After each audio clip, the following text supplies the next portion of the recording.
tinapay dito guys. Meron pa doon sa loob. Ito na yung mga napamili ko today guys. Sobrang dami. Kumuha na lang din ako ng salad kasi napakaganda pa ng salad.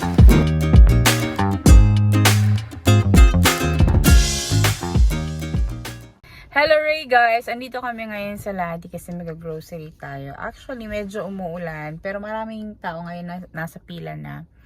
And hintayin lang natin na mag-open yung door. Actually, it's 5:04 na ng hapon but a little bit late sila today. So kapag nag-open na yung door guys, lalabas na rin ako tapos pupunta tayo doon sa pila. So yan na yung pila ngayon guys. Tingnan nyo. Okay!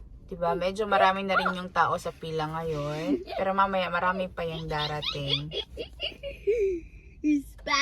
So dito na ako sa pila guys. Open na rin yung door nila. Tingnan natin kung open sila sa Johannes. Close sila sa Johannes pero bukas open sila. Kasi yung Johannes dito guys or yung Midsummer, napaka-importante na araw yan dito sa Finland. Na sinaselebrate ng mga tao. Lahat talaga is nagbe-break talaga or nagde-day off. So, close sila sa Johannes. Meron silang mga fresh na tinapay dito guys. Oh, mainit pa. Kuha siguro ako nito mamaya guys. Sarap ito. Yung parang pandesal ba?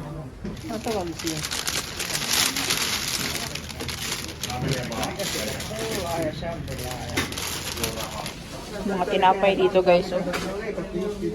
Meron pa doon sa loob.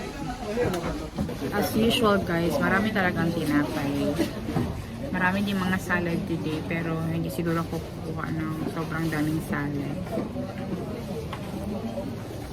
Ito na yung mga napamili ko today guys. Sobrang dami. Kumuha na lang din ako ng salad kasi napakaganda pa nung salad. Ayan, tapos itong isang salad na pampalaman sa tinapay. Pero sobrang malakas ang ulan sa labas, guys. Yan ang sinasabi ko sa inyo na meron hagdanan dito na kapag meron akong trolley, mahihirapan ako. Kaya okay lang naman sa akin na hindi mag-trolley, guys. Kasi bitbitin ko na lang yung aking bag. Tapos nabigat pa, guys. So, mabalintong pa ako dyan. Kagaya ng mga nangyayari ng mga tao na nagpupunta dito, nagbabalintong sila dyan sa hagdan na yan. Hintayin ko lang si Nico. Grabe guys, sobrang lakas ng ulan. Basa na ako. Uwi na muna tayo ng bahay.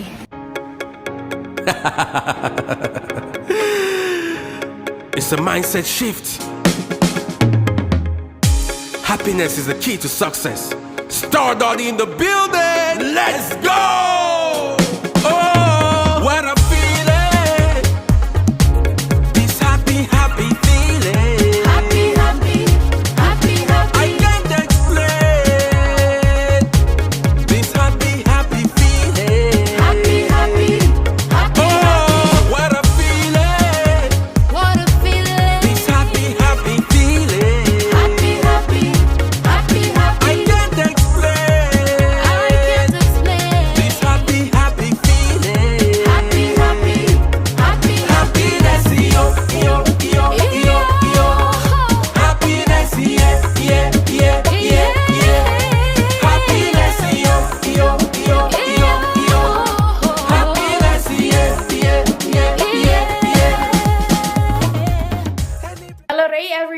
Andito na nga kami sa bahay at tingnan nyo naman yung aming mesa. Sobrang dami nating pagkain guys na nanggaling doon sa Havi Kirwa Kapayka na nabili natin for worth 10 euros.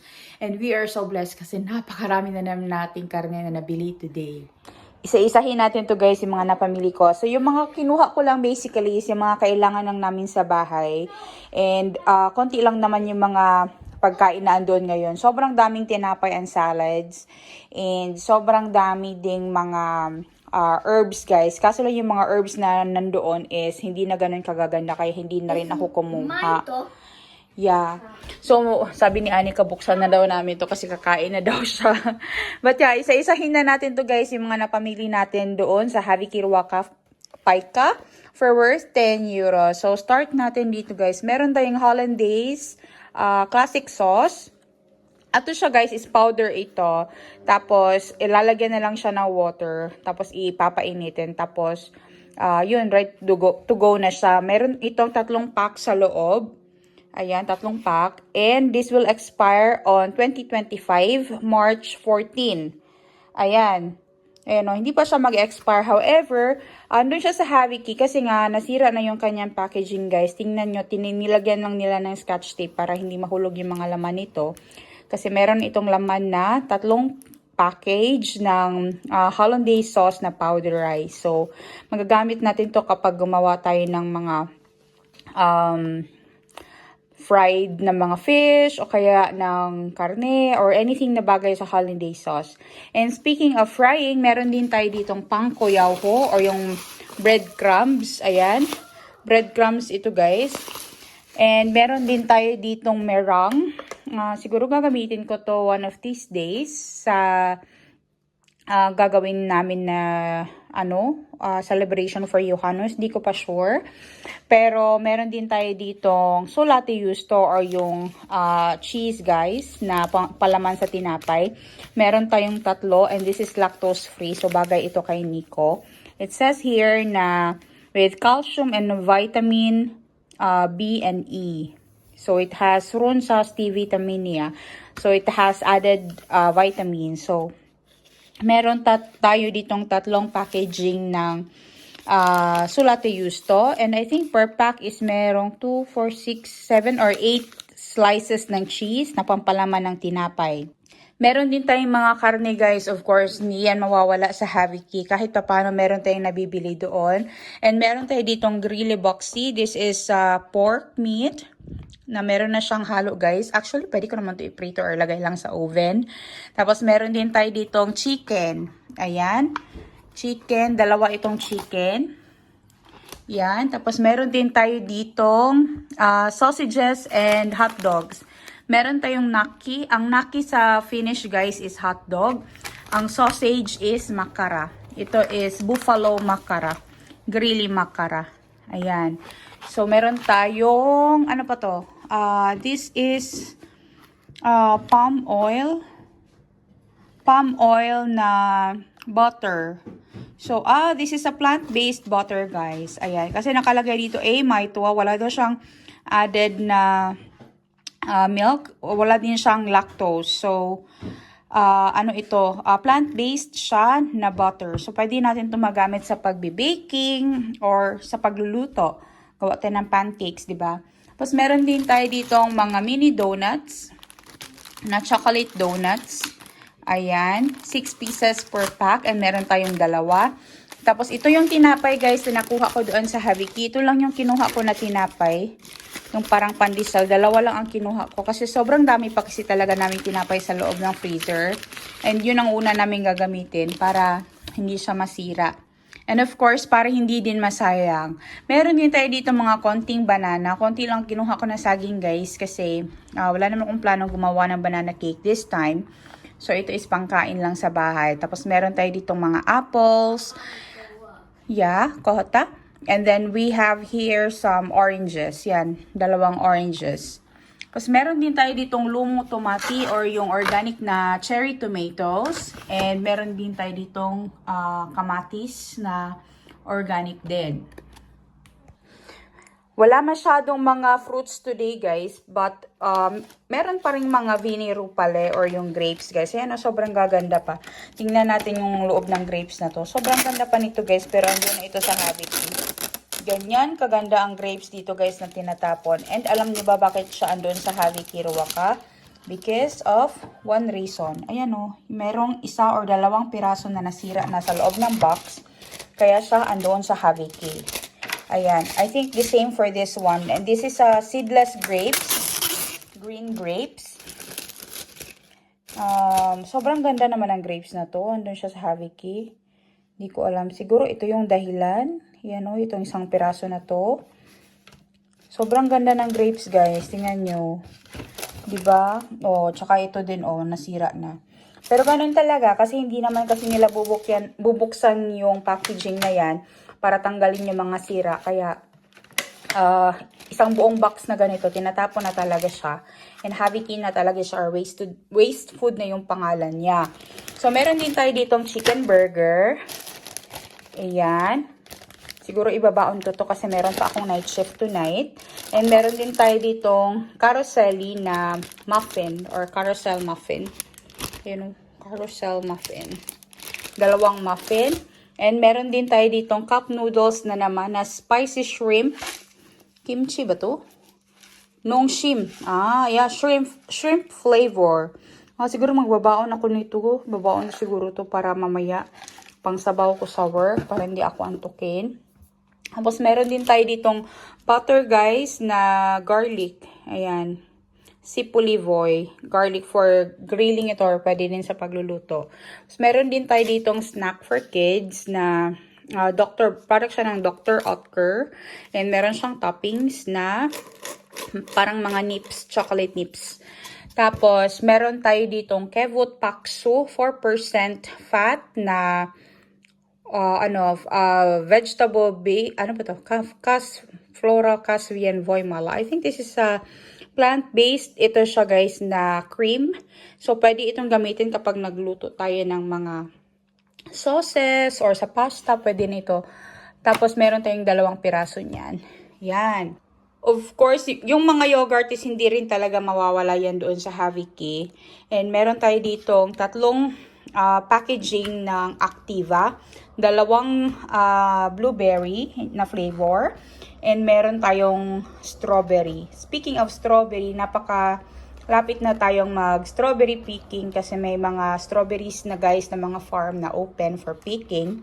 And mag-unlimited picking na naman kami. And of course, isasama namin sila Elisa and Carlos para ma-experience din nila. So, sa bawat packaging pala nitong Activa guys is merong 4 na piraso. So, meron tayong 12 packs or 12 na ganito na lalagyan ng yogurt guys. So, meron tayong 12 kasi taga-4 yan. Tapos, meron tayo ditong sesame and salt na parang siyang ampaw kasi mais siya guys. Ayan o. Parang siyang ampaw na biscuit. Ayan. Pang snack lang yan siya guys. Or pwede din yan siya sa breakfast. Tapos meron tayo dito 3 organic na blueberry and apple juice. So sabi dito, A. Lesatua Sokeria. So no added sugar ito guys. So meron tayong 3 liters niyan. Dito na naman tayo na side. Meron din pala tayo ditong pork din ito guys na pang grilly or for grilling. Ito siya. Tapos meron tayo ditong pasta. Tingnan nyo itong pasta guys. Andun ito sa Haviki kasi alam nyo nasira na yung packaging niya. Ayan o. Kaya nilagay nila sa bag na ganito para hindi siya mabungkag o samot. Ayan o. Penne rigate. Penne pala ito guys na pasta. So pwede itong parisan ng chicken guys, tapos lalagyan ng cream. Solve na ang lunch. Yan o, sobrang ganda na andun ito sa Haviki kasi nga, pwede pa natin ito mapakinabangan talaga. And meron din tayo ditong dog's food guys. Humingi ako ng dog's food for Pimo. Ito is nakabalot-balot na siya. I think this is enough for Pimo for 2 days. Tapos meron din tayo ditong corn. Yan, 2 piraso ng corn. Tapos, meron tayong sili. And, meron tayong paprika na maliit. And, meron tayo ditong yasalati para sa tinapay, pang palaman.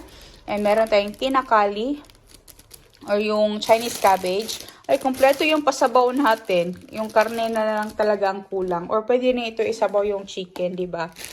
Kasi meron tayo ditong Chinese cabbage, tapos meron tayong mais, tapos sili, tapos itong bell pepper. Diba? Kompleto na yung ating pasabaw, guys. Tapos meron tayo ditong Caesar salad na package. Nakaslice na ito, guys. Meron na rin siyang kasamang sauce and toppings doon sa loob. And lahat, guys, is nabigyan ng Strella na super snack mix na chichirya ito. Diba? Sobrang sulit talaga ng Haviki. Forever, I love you Haviki talaga. Grabe, as in, jackpot tayo. Lagi tayong blessed sa Haviki, guys. Sobrang dami nating nabibili. Ayan. Saan ba naman ako makakabili ng ganito karaming pagkain for worth 10 euros sa store? It's so impossible, guys. Kaya, lagi ko talagang tinatangkilik yung Haviki. Umulan man o bumagyo, pupunta pa rin talaga ako doon basta kaya ng aking katawan. Ayan, sobrang blessed natin guys. Sobrang dami nating paulam. And may mga fruits din tayo. May mga gulay tayo. We have juices and yogurt which are very healthy. 'Di ba? Napakasulit talaga ng Haviki. So, ngayon guys, ang gagawin ko is hugasan ko na yung aking grapes kasi sinisimulan ng kainin ni Anika yan. Tapos ang prepare na kami ng dinner namin kasi mag-8 na rin ng gabi. Tapos papasok pa ako ng graveyard shift. Magpa-part-time ako tonight ulit. Kasi 2 gabi yung aking part-time sa Attendo. So, ayan, napakasulit talaga ng Haviki guys. Sobrang dami naming nabibili. And I hope yung mga Pilipino na bagong dating dito sa Finland and if you are living nearby Lahati area, please go and visit Kaupakatu 37. Tabi po siya ng Pese Apo. Makakabili po kayo doon ng worth 10 euros na mga pagkain. Magdala lang kayo ng cash and ng bag.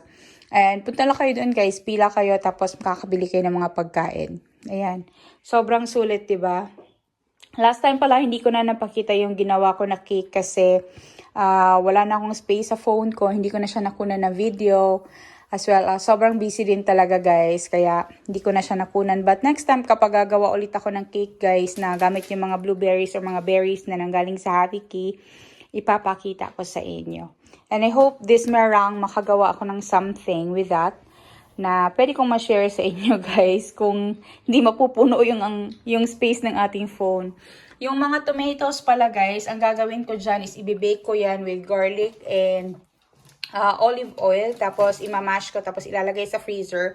So yun na yung magiging tomato sauce ko guys. And marami na rin akong na-store na mga tomato sauce na ginagamit din talaga namin sa pagluluto dito sa bahay. And sobrang laki talagang tipid. Never na talaga ako bumili ng tomato sauce sa store kasi nga meron na kaming ready-made na andun sa freezer na pwede na lang namin dukutin kapag kailangan namin. Sobrang dami talagang napamili natin today guys doon sa Haviki and always sulit talaga. Umulan, bumagyo, sumugod pa rin talaga ako doon.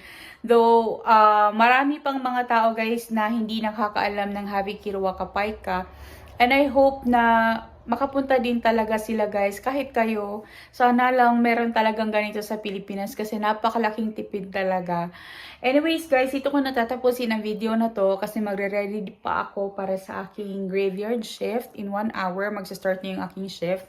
Magagawa lang ako ng baon ko tapos hugasan ko yung mga grapes para makain na nila Anika and Nico. Marami pong salamat sa patuloy na panonood ng aming video. Ang sa patuloy po na paghihintay, salamat po sa inyong lahat. Don't forget to like, share, and subscribe to our channel. I'll see you again next time. Hey, hey! So, ito yung donut guys. O, tikman natin. Wow! Donut! Tikman natin yung donut guys. Ang sarap guys. So good. Sobrang lambot, parang cake. Maubos na namin ni Anika guys. Sobrang sarap nito. Kain! Ubos na yung isa guys. Yan. So dito naman tayo sa pangalawa. Bilis!